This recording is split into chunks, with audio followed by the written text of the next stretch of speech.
दक्षिण अफ्रीका और ग्रीस दौरे के बाद प्रधानमंत्री मोदी की स्वदेश वापसी। शनिवार को चंद्रयान-3 मिशन में शामिल इसरो के वैज्ञानिकों से करेंगे मुलाकात।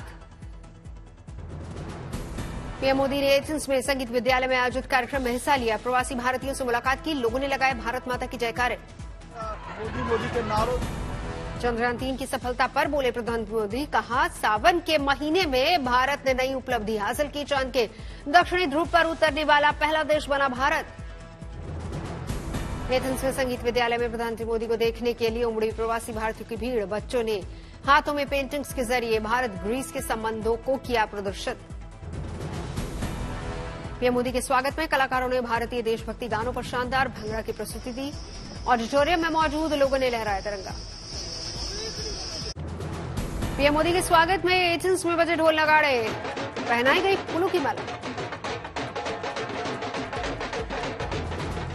हाथों में तिरंगा लिए दिखे प्रवासी भारतीय। मोदी मोदी के लिए नारे। पीएम मोदी ने सभी का अभिवादन स्वीकार किया।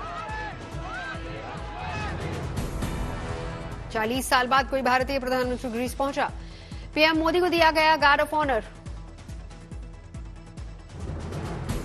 ग्रीस के बड़े नागरिक सम्मान Grand Cross of the Order of Honour से सम्मानित किए गए प्रधानमंत्री मोदी। ग्रीस के राष्ट्रपति से मुलाकात के दौरान चंद्रयान-3 मिशन की सफलता पर पीएम मोदी ने बात की।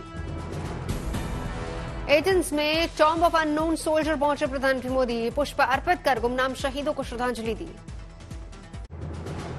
एथेंस में पीएम मोदी के स्वागत में खड़े नजर आए ग्रीस के प्रधानमंत्री क्यारिकोस। पीएम मोदी ने पीएम क्यारिकोस के साथ किए अहम मुद्दों पर चर्चा।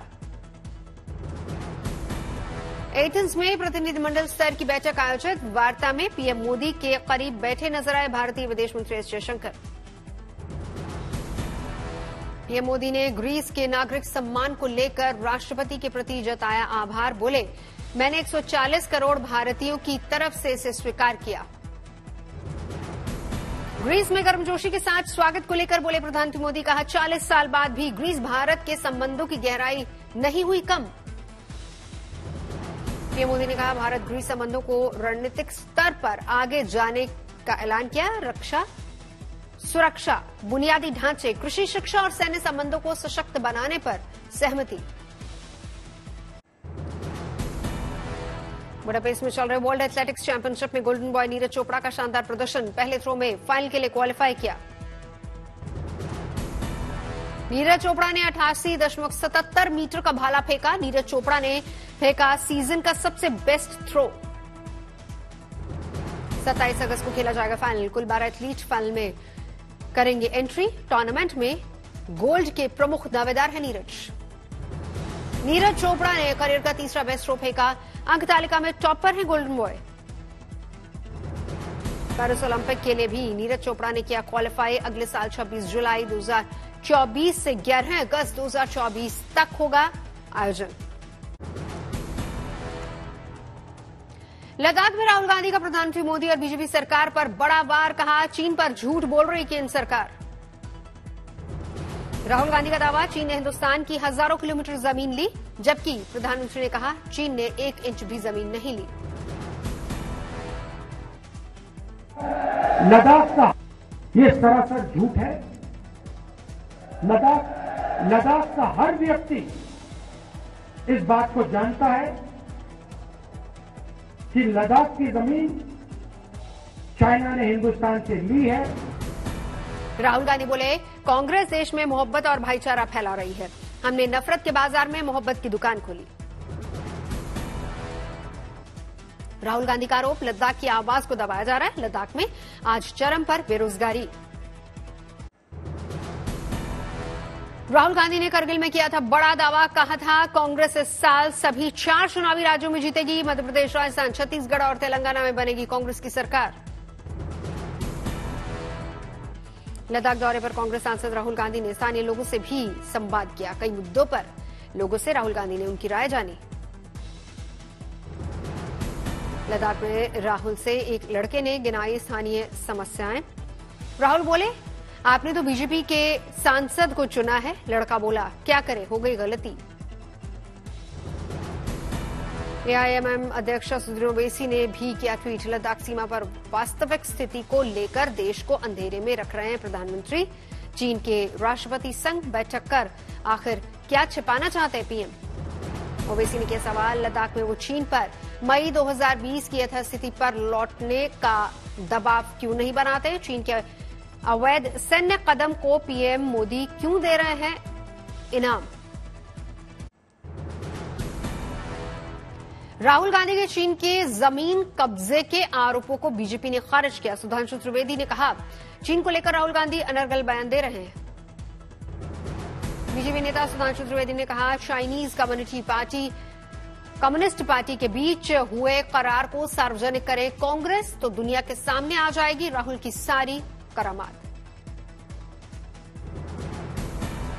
करार की पूरी शर्तें सार्वजनिक हो गई तो ये बात की बात में होने वाली जो बातें राहुल गांधी जी करते हैं, इसकी करामात दुनिया के सामने असलियत में आ जाए।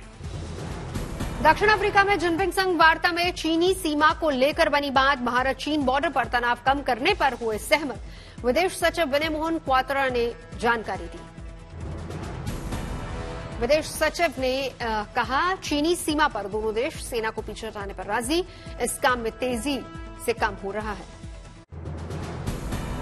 एनसीपी अध्यक्ष शरद पवार के बयान से महाराष्ट्र में फिर गरमाई सियासत। हालांकि अजीत पवार को एनसीपी का वरिष्ठ नेता बताने वाले बयान से फिर पलटे पवार।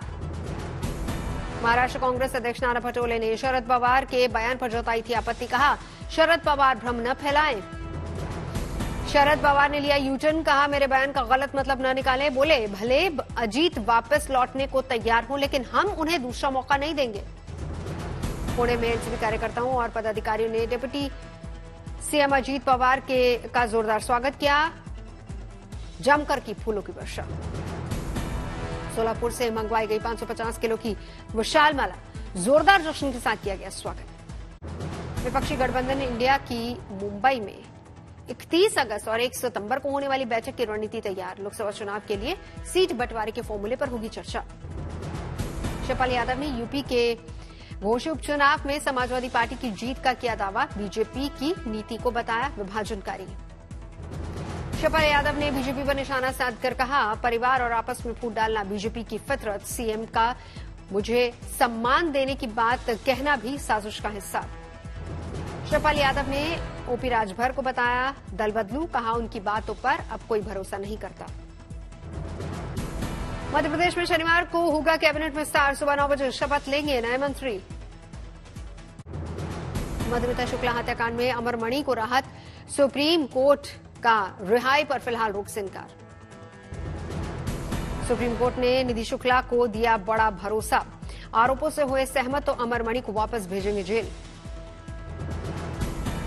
याचिकाकर्ता और मृतक मधुमिता की बहन निधि शुक्ला का आरोप, उम्र कैद की सजा के दौरान 14 सालों तक जेल गया ही नहीं अमरमणि, अस्पताल में काटी सजा। निधि शुक्ला के आरोपों को सुप्रीम कोर्ट ने संज्ञान में लिया। यूपी सरकार को नोटिस जारी कर 8 हफ्ते में जवाब मांगा। 9 मई 2003 को मधुमिता शुक्ला की गोली मारकर हत्या की गई थी। मधुमिता हत्याकांड में देहरादून फास्ट ट्रैक कोर्ट से अमरमणि को मिली थी उम्र कैद की सजा।